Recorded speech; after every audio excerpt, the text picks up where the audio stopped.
Dear student of class 12th، آج کے اس lecture میں ہم پڑھیں گے ایک disease that is common cold کے بارے میں۔ یہ ڈیزیز کافی نارمل ہے اور most of the time most of the peoples جو ہے وہ سفر ہو جاتے ہیں کامن کولڈ سے۔ اور اس سے پہلے والے لیکچر میں بھی ہم نے کافی چیزیں پڑھے ہیں ہیلتھ کے بارے میں، جیسے کہ ہم نے پڑھا ہیلتھ کیا ہوتے ہیں، ڈیزیز کیا ہوتے ہیں، ڈیزیز کے ٹائپس جیسے communicable disease, naan communicable disease, یا اگر کسی شخص کا گڈ کریکٹرسٹکس پہچاننا ہوگا تو کیسے پہچانیں گے۔ اس کے علاوہ ہم نے پڑھا ٹائفائڈ ایک ڈیزیز ہے، اس کے بارے میں پڑھا، اس کے سمٹمز کے بارے میں پڑھا، اس کو کیسے ٹیسٹ کرتے ہیں، کیسے اس کو ڈٹرمائن کریں گے، ان سب کے بارے میں ہم نے پڑھا ہے۔ تو آج کے اس لیکچر میں ہم پڑھنے جا رہے ہیں کامن کولڈ کے بارے میں، جس کو ہم زکام بھی بولتے ہیں۔ دیکھو کامن کولڈ اس میں کیا ہوتے ہیں۔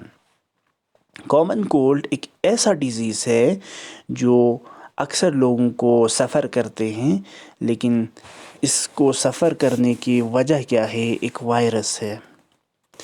It is an infectious disease, means infectious disease کے بارے میں ہم نے آلریڈی پڑھا۔ انفیکشس ڈیزیز وہ ڈیزیز ہوتے ہیں جو سپریڈ ہو جاتے ہیں، یعنی پھیل جاتے ہیں، ٹھیک ہے۔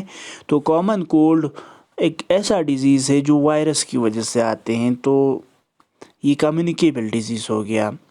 اور ان وائرس کا ایک بہت سارے وائرس ہے، ان وائرس کی گروپس کو ہم کیا بولتے ہیں؟ رائنو وائرس بولتے ہیں۔ ان کو ہم کیا بولتے ہیں؟ رائنو وائرس بولتے ہیں، ٹھیک ہے۔ اس کے علاوہ کبھی کبھار ان کو ہم کورونا وائرس بھی بولتے ہیں۔ کورونا وائرس یعنی یہ کچھ وائرس کے ٹائپ سے based on the shape, rhino virus بھی ہے، کورونا وائرس بھی ہے۔ ان کی وجہ سے کیا ہوتے ہیں؟ کامن کولڈ سفر ہو جاتے ہیں۔ اوکے، یہ ہو گیا کس کی وجہ سے یہ آتے ہیں۔ تو ہمیں یہ پتہ کرنا ہے، یہ سمجھنا ہے کہ یہ بیکٹیریل ڈیزیز نہیں ہے، بلکہ یہ کیا ہے؟ وائرل ڈیزیز ہے بیٹا۔ تو دیکھو ہمارا نیکسٹ پوائنٹ کیا ہے؟ ایپیڈیمیولوجی۔ ایپیڈیمیولوجی کو اگر ہم بتائیں گے تو یہ کیا ہوتے ہیں؟ موڈ آف ٹرانسمیشن بولتے ہیں۔ یعنی ایپیڈیمیولوجی مینس اگر یہ وائرس ہے اور انفیکشس ڈیزیز ہے، یعنی پھیلنے والی بیماری ہے، مثلاً پھیل گیا پرسن 1 سے، پرسن اے سے پرسن بی کو پھیل جاتے ہیں، تو وہ کون سا طریقہ ہے جس کی وجہ سے یہ پھیلتے ہیں؟ کیا یہ واٹر پینے کی وجہ سے پیچھتے ہیں اس کے، یا یہ سانس کے ساتھ پھیلتے ہیں، یا بلڈ ڈونیشن سے پھیلتے ہیں، یا دوسرے چیزوں سے پھیلتے ہیں؟ اس کو سمجھنا بہت امپورٹنٹ ہے، ٹھیک ہے۔ پھیلنے والے طریقے کو ہم بولتے ہیں ایپیڈیمیولوجی۔ تو دیکھیں گے کامن کولڈ کا ایپیڈیمیولوجی کیا ہوتے ہیں۔ ہیومن انفیکشن از ایئر بورن۔ تو یہاں پر جب بھی کسی کو انفیکشن ہوتے ہیں وہ ایئر بورن ہوتے ہیں، مینس ایئر ٹو ایئر جاتے ہیں، ٹھیک ہے۔ اچھا، it can be through the droplets which is released from our mouth. یہ ہمارے منہ سے جو بھی تھوک نکلتے ہیں یا جتنے بھی ڈراپلیٹس نکلتے ہیں، مثلاً پرسن اے کے منہ سے ڈراپلیٹس نکلا، پرسن بی کو یہ نارمل تھا، تو اگر یہ انفیکٹڈ ہے تو اس کے ڈراپلیٹ یہاں پہنچنے پر یہ بھی انفیکٹڈ ہو جاتے ہیں، ٹھیک ہے۔ یعنی through the droplets released from the mouth, okay. It is the fomite borne. Fomite bones کیا ہوتے ہیں؟ دیکھو فومائڈ بونس ہوتے ہیں، یہ کچھ ایسے کنٹمنیٹڈ آبجیکٹس کی وجہ سے ہوتے ہیں، لائک جیسے کہ کسی پین، بک یا کوئی بھی چیزیں ہو سکتے ہیں، کپ سے، ٹاول سے، ان پر کیا ہو جاتے ہیں؟ فار ایگزامپل ایک پرسن کا ڈراپلیٹ چلے جاتے ہیں کسی پین پر، یا اس نے منہ میں ہاتھ ڈال دیا، وہ انفیکٹڈ تھا، منہ میں ہاتھ ڈالا، پین اٹھایا، پین پر وائرس چلا گیا۔ اب یہی پین دوسرا استعمال کرے گا تو پین کو ہولڈ کرتے سمے اس کی فنگر پہ چلا گیا، پھر فنگر کی وجہ سے کیا ہو گیا؟ اس کے ماؤتھ میں چلا گیا۔ یعنی کسی آبجیکٹ کے گندگی ہونے کی وجہ سے، آبجیکٹ کے کنٹمنیٹ ہونے کی وجہ سے ہو گیا۔ اس طرح کے آبجیکٹ کے کنٹمنیٹ ہونے کی وجہ سے جب پھیلتے ہیں نا، تو اس کو ہم بولتے ہیں فومائڈ بون۔ اس کو ہم کیا بولتے ہیں؟ فومائڈ بون۔ تو فومائڈ بون مینس جو آبجیکٹ کنٹیمنیٹڈ آبجیکٹس کی وجہ سے پھیل جاتے ہیں۔ ایئر بون مینس کیا بولا ہم نے پہلے بھی بولا, ایئر بون مینس سانس کے تھرو, یعنی ہوا کے تھرو, ایئر ٹو ایئر چلے جاتے ہیں, ٹھیک ہے, سانس لیا چلا گیا تھرو دا ایئر, ٹھیک ہے. تو دیکھو یہ کچھ تھے ایپیڈیمولوجی آف دا کامن کولڈ, یعنی پھیلتے کس طرح سے ہے. تو ہم نے دیکھا کہ یہ ایک وائرل ڈیزیز ہے, انفیکشس ڈیزیز ہے, پھیلنے والی بیماری ہے.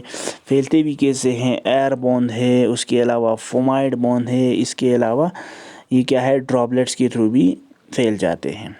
دیکھو انکیوبیشن پیریڈ, پچھلے والے لیکچر میں بھی ہم نے آلریڈی دیکھا ہے کہ انکیوبیشن پیریڈ کیا ہوتے ہیں. دیکھو کوئی بھی شخص جب بھی انفیکشن ہو جاتے ہیں, مثلاً وائرس نے اس پر اٹیک کیا,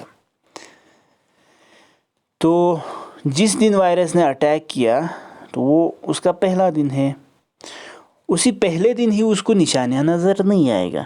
اب اس کو لگے گا 2 3 4 دن لگ گیا, 3 دن لگ گیا, 3 دن بعد اس کو بخار ہونا شروع کرتے, سمٹمز نظر آتے ہیں, ٹھیک ہے. تو یہ پیریڈ آف انفیکشنز اور پیریڈ آف سمٹم کے بیچ میں جو بھی ٹائم نکل جاتے ہیں 3 دن کا یا جتنے بھی دن کا, اس پیریڈ کو ہم بولتے ہیں انکیوبیشن پیریڈ بولتے ہیں, ٹھیک ہے. تو ہیئر کامن کولڈ کا اگر دیکھیں گے incubation period few hours to few days بھی ہو سکتے ہیں. The next one is the symptoms. Common cold میں کچھ سمٹمس بھی ہوتے ہیں, تو ان سمٹمس کو اگر دیکھیں گے تو کیا ہے, number 1 symptom is the nasal epithelium and upper part of respiratory tract. یہ سب سے پہلے کیا کرے گا, نازل چیمبر کو افیکٹ کرے گا. اس کے علاوہ ریسپائریٹری ٹریکٹ کے جتنے بھی اپر پارٹ سے, right from nostril till Bronx یا برونکس, ان پارٹس پر وہ کیا کرے گا, زیادہ تر ایفیکٹ کرے گا کامن کولڈ کے دوران. نیکسٹ از دا نازل کنجیشن ڈسچارج. یہ کیا کرے گا, یہ نازل کنجیشن ڈسچارج بھی کرے گا. کچھ نوز کے تھرو کچھ ڈسچارج ہو جاتے ہیں, ٹھیک ہے, فلوئڈ ڈسچارج ہو جاتے ہیں. اس کے علاوہ دیکھو تھراٹ, کافی اس پر زخم ہو سکتے ہیں. سور تھراٹ پر زخم ہو جائے گا. اس کے علاوہ اس کے دوسرا سمٹمز کیا ہے, ہورنس, یعنی آواز میں موٹاپن آ جائے گا, ٹھیک ہے. براڈ وائس ہو جائے گا انفیکشن کی وجہ سے. تو اس کے علاوہ دیکھو کفنگ ہو جائے گا, کھانسی, ٹھیک ہے. تو اس کے علاوہ ہیڈ ایک ہو جائے گا, سر درد, اوکے. سنیزنگ, چھینک آئے گا, ٹھیک ہے. تو یہ بھی کیا ہے, ایک طرف سے سمٹمس آف اے کولڈ ہے. تو اس کے علاوہ اور کیا ہو جاتے ہیں, دیکھو یہ فیور ہو جاتے ہیں, یعنی جس کو ہم کیا بولتے ہیں, بخار بولتے ہیں, ٹھیک ہے. تو یہ کچھ سمٹمز تھے کامن کولڈ کے بارے میں. نمبر نیکسٹ دیکھو پروفائلیکسس ہو گیا, یعنی ٹریٹمنٹ, ٹھیک ہے, اوکے. سب سے پہلے کیا کرو, کچھ پریونشن. پروفائلیکس مینس پریونشن خود کو کیسے پریونٹ کریں گے. سب سے پہلے کیا کرو, پیشنٹ کو آئسولیٹ کرو, الگ بٹھاؤ. نمبر نیکسٹ کیا ہے, اس کے جتنے بھی سامان ہے یا کلوتھس ہے جو پیشنٹ یوز کرتے ہیں, پیشنٹ جو بھی کلوتھس یا جو بھی آرٹیکلس یا سامان یوز کرتے ہیں, اس کو کیا کرو, اسٹرلائز بائی یوزنگ سینیٹائزر اور الکوہول, اور تھرو واشنگ. ان میتھڈس کے تھرو اس کو اسٹرلائز کر سکتے ہیں, یعنی صاف کرنا ہے, ٹھیک ہے. تو یہ 2 طریقے ہیں جس کی وجہ سے ہم کیا کامن کولڈ سے بچ سکتے ہیں, isolation and sterilisation. Next is the therapy, that is therapy is also known as the treatment. How it can be treated. تو ٹریٹمنٹ اگر کرنا ہو, use antibiotics by the recommendation of special doctors, specified doctors. ٹھیک ہے, تو this is all about the common cold. تو dear students, thank you for listening me, thank you so much.